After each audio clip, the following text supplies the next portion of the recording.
Right now, the Brewers look to respond after last night's close loss to the Dodgers.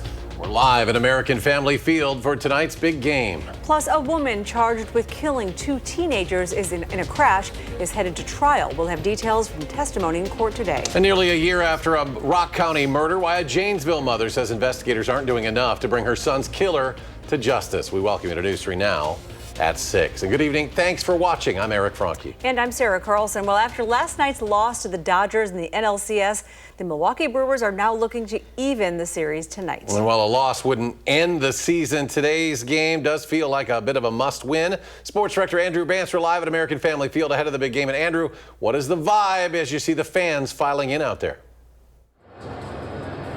Yeah, Eric and Sarah, you said it. This kind of does feel like a must-win for the Brewers. Of course, a 7-game series that goes 2 in Milwaukee, 3 in LA, and then, if needed, 2 back here in Milwaukee. So if the Brewers are to go to LA, they need to at least be tied at 1-1 in the series, and for them, that starts with getting those bats going. William Contreras said last night the fact that they were able to muster some offense together in the 9th inning will serve them very well here in Game 2. The pitcher that they'll be facing is Yoshinobu Yamamoto. He was an all-star this year and a tremendous pitcher, but the Brewers had his number. Of course, the Crew went 6-0 against the Dodgers this year, and in one of those games, they took out that starter, Yamamoto, in just 2/3 of an inning, getting 5 hits, 4 runs, and 2 walks from him. It was the shortest start of his entire career. As for the Brewers, they'll have their all-star, Freddie Peralta, on the mound. He was 10-1 here at home, including his Game 1 start in the NLDS against the Cubs. Who would you rather have on the mound if you're the Brewers? Pat Murphy says absolutely nobody. It's going to be electric here at AmFam tonight. And coming up in sports, we'll tell you how the Crew plan to rebound after that Game 1 loss. For now, we'll send it back to you from American Family Field. I'm Andrew Banstra for News 3 Now. All right, Andrew, thank you. Several chances of rain this week. Chief Meteorologist Alex Arrington joins us with a peek at the first warn forecast. And with those chances of rain, chance number 1's happening right now here. Some of the heavier showers along I-90, Camp Douglas, Most, and areas up towards the north near the Necedah area over towards New Chester. That's where we have some of those raindrops coming down at a more of a decent clip. Coming down here to the Madison area and taking a look at the Beltline, things have cleared out compared to our 5 o'clock newscast. Still can't rule out a little bit of that drizzle that you might need, a little bit of that windshield wiper activity, but the heavier drops have since pushed a little bit more towards the north. So let's draw a line here, a little bit over southwest Wisconsin, but let's say from Lone Rock to Madison over to our friends in Watertown. That's where we have those showers and areas off towards the north right now with the persistency. As we move further into the night, let's follow the yellow line here, staying in the bring the umbrella range, and then expect to get wet as we get into the early morning hours of Wednesday. 6 o'clock in the morning, you might want to have that umbrella for work or for school. Then as we get a little bit later into the morning, as we head towards noon, then we go down into the dry conditions, or at least an isolated shower or 2. We can't rule that out. And chance number 3 is Thursday. That's looking light overall. But when I come back in just a couple of minutes, we're going to track this 3rd chance here, Friday going on into Saturday. That's out ahead of a cold front that will bring warm temperatures and maybe even a couple of thunderstorms. We'll talk more about that when I'm back in just a little while. All right, Alex, thank you. The woman accused of killing 2 teens in a wrong-way crash back in July will go to trial. She appeared in Dane County Court today after ICE arrested her in connection with that incident. Our Maddie Heimsch joins us with more on those charges and testimony from the courtroom today. Maddie. Noelia Martinez-Avila, who is currently booked in the Dane County Jail on a $5 million bond, will go to trial. The woman pleaded not guilty today to 6 felony counts and 3 misdemeanors, all stemming from a wrong-way crash on I-3990 back in July that left 2 teenagers dead. Now, included in those charges, second-degree homicide by intoxicated use of a vehicle and knowingly operating a vehicle with a revoked license, causing death. While attempting to make sure that there was no individuals within the Suburban, I opened up some of the doors while it was engulfed in flames, and I observed cans of Modelo near the front passenger seat compartment. Now, the families of both crash victims, the 18 and 19-year-old, showed up to the courtroom today, either via Zoom or physically in the courtroom. But not addressed today was the woman's detainment by ICE just after being booked in the Dane County Jail. The U.S. Department of Homeland Security says the woman is from Honduras and is living in the U.S. without documentation.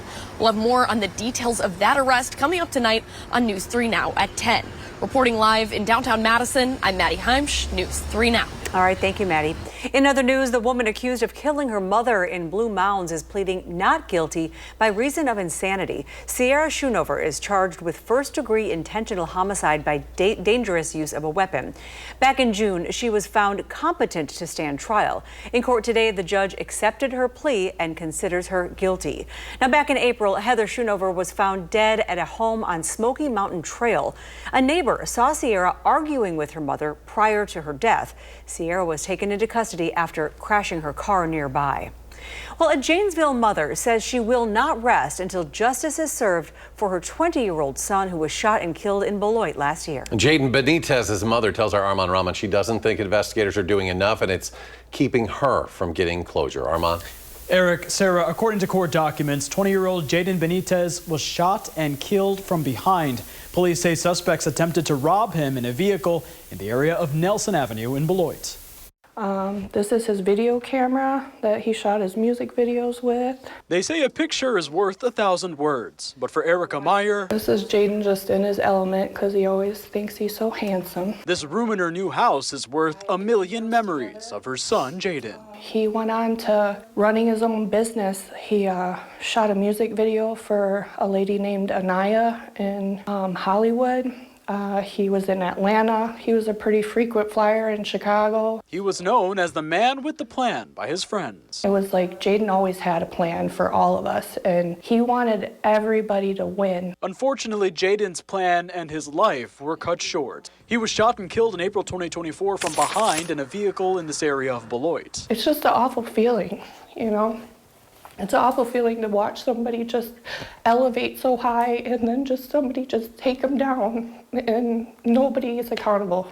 A 17-year-old was arrested, convicted, and sentenced to Lincoln Hills Youth Prison in connection with his death. But Erica says law enforcement and investigators have told her there was likely another teenager in the car who Jaden was told to meet in a Facebook message. Meyer says that person may be responsible as well. But when she met with the Rock County District Attorney and the Victim Witness Office this past month, They said the case is no longer being investigated, actively investigated. It's still an open case. They said because they can't identify him 100%. I reached out to the Rock County District Attorney's office to confirm this and have not heard back as of this broadcast. It made me feel defeated. They're all just treating my son like he was just disposable. That's it. That's it over. It's all over now. I'm not going to rest until something happens to these kids. She says now the plan that would make her son proud is advocating for other mothers and families affected by gun violence while advocating for him. Every morning, good morning, I open the blinds. Good night, I close the blinds. But I feel like Jaden's standing here right now telling me, like, Mom, this can't be it. You know, it just can't be it. Always had long sleeves on for some reason. Erica started a nonprofit aimed at helping families affected by gun violence called Directed by Jaden's Mom. Again, I'm still working to hear from the Rock County District Attorney and see their side in all of this. I was not able to get a hold of them today, but I will update this story on channel3000.com if and when I do. Armand, thank you. Still ahead on News 3 Now at 6, where you can go to hear one of the 1970s most famous pop bands in Madison later this month. Plus, some first responders are honored for their service to the communities. We'll be right back.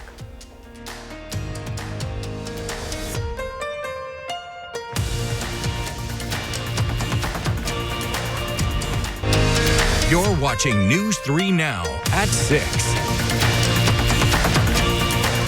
Fans of the 70s pop band ABBA looking to relive the memories of the band that took over the disco world will be able to do so at the Barrymore this month. On October 22nd, Mania, the ABBA tribute, will recreate the band's last ever concert, bringing to life all the uplifting, dance-inducing, and sometimes heartbreaking songs from the Swedish supergroup. All your favorite hits will be there, including Mamma Mia, Dancing Queen, Waterloo, Super Trooper, and much more.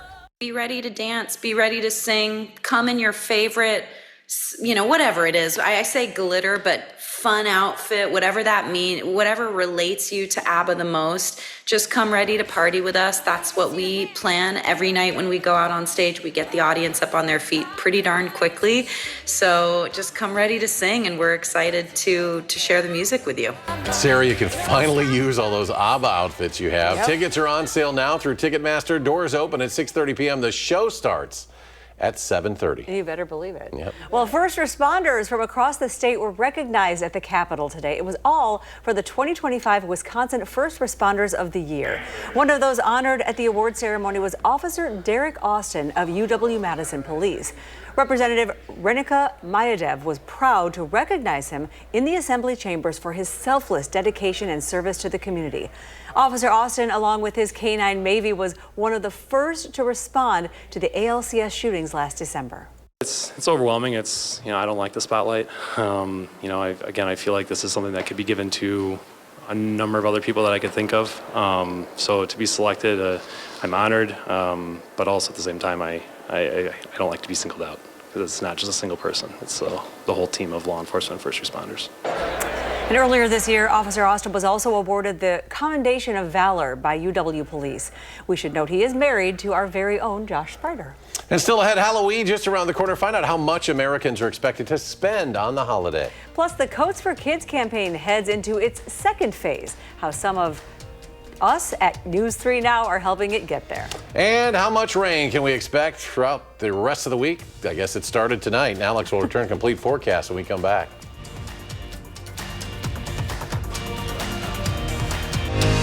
You're watching News 3 Now at 6.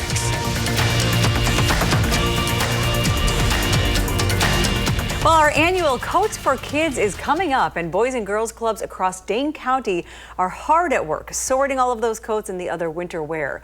Today's staff from News 3 Now were there to help this morning, hauling those coats, determining the condition and then sizes to make it easier by distribution day.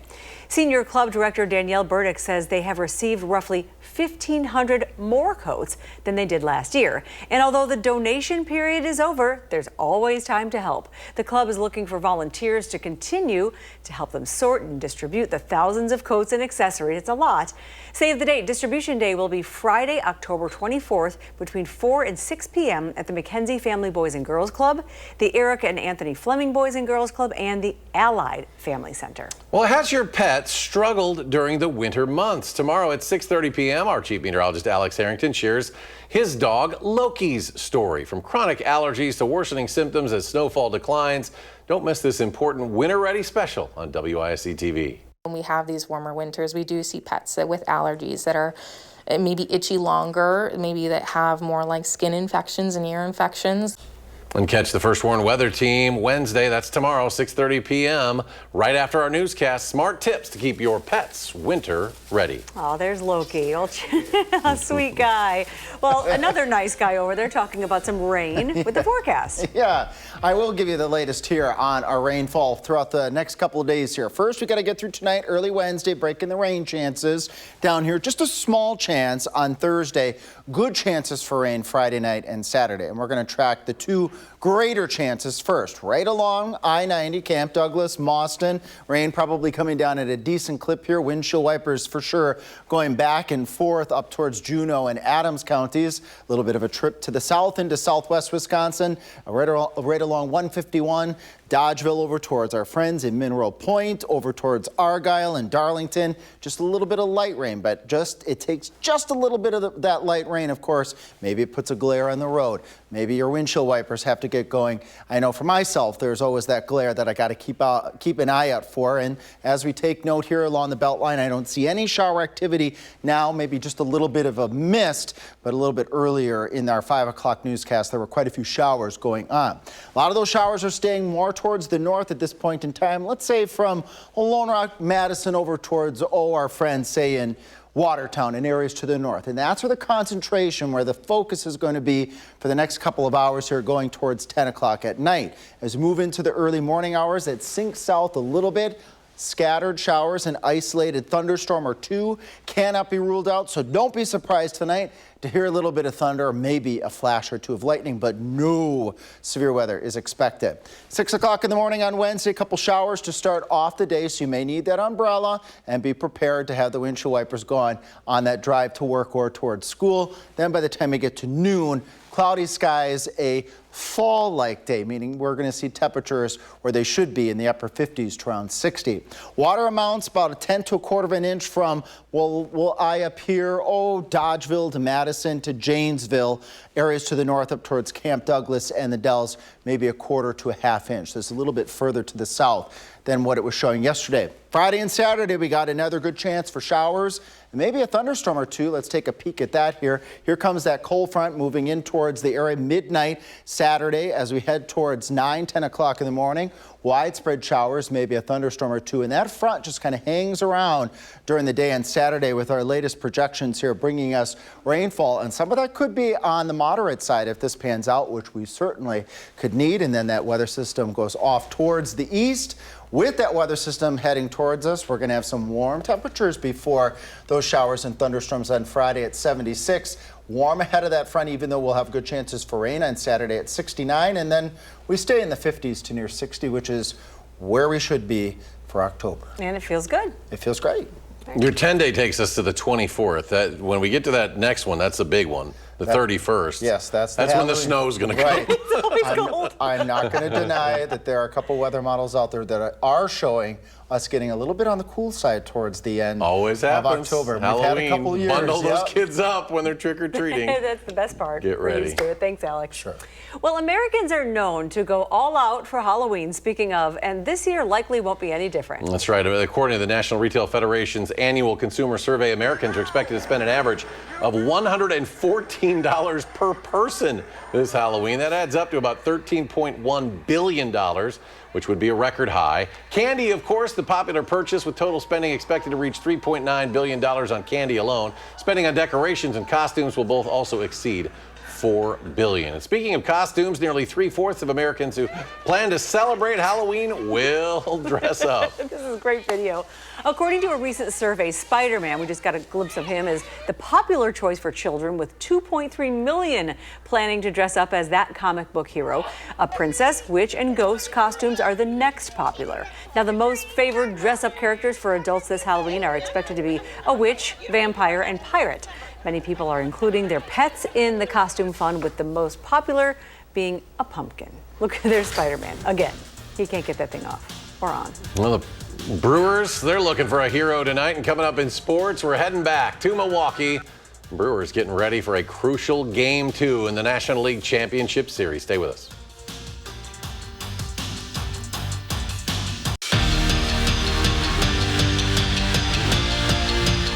Welcome back into beautiful American Family Field for Game 2 of the National League Championship Series. The Brewers, of course, down 1-0 heading into this evening. And before they head west to LA, it is critically important that they get the job done tonight. The lineup that they present will start with Jackson Chourio. Christian Yelich will be batting in the cleanup spot, moving back a few spots from last night, and Jake Bauers makes his way into the lineup. He's hitting .600 on the postseason. On the mound, it'll be Freddie Peralta, who is 10-1 and 18 starts here at AmFam Field so far this season. As we know, in the regular season, the Brewers were the best team in baseball basically for the last 3 months of the entire year. They were a team that no matter what happened were able to respond. In fact, they were one of the best teams in baseball even after one of those rare losses. So the question presents in this critical juncture, will they be able to continue responding after a loss, and why do they believe so? I'd probably say because we take every game day by day. I mean, the loss yesterday doesn't mean anything today. We should be ready to go first pitch. And I think if you kind of have that, not forget the last day, but just be ready for the day-to-day mentality, I think it keeps you locked in for every game. Yeah, I'll second that. Also, I think our clubhouse after a loss is different than most places that I've been. There's not too many times throughout the course of the last 2 seasons that I can think where there was a number of guys hanging their head or feeling down or feeling sorry for ourselves or anything like that. It's more, dang, that was crazy. What a crazy game. Let's get after it tomorrow. We're about 40 minutes away from this all-important Game 2, and hopefully we'll see you after the game. So for now, from American Family Field, Andrew Banstra, News 3 Sports. Great, thanks so much, Andrew. Beautiful night, really. And they don't have to worry about the rain over there. They just close the roof. But the rest of southern Wisconsin getting some badly needed showers. You're going to want to tune in tonight at 10. We'll have the very latest on Radar 3000 and Future Track always updates right before 10 o'clock. So you want to tune in so we can give you the very latest track on where those showers are going to go, because some areas really need it, especially near the Illinois border. Sounds good. All right, Alex, thank you. And thanks for watching News 3 Now at 6. Coming up next is Entertainment Tonight. And please join us again. Our next newscast is at 10 o'clock. And you can always find us streaming 24/7 on Channel 3000 Plus.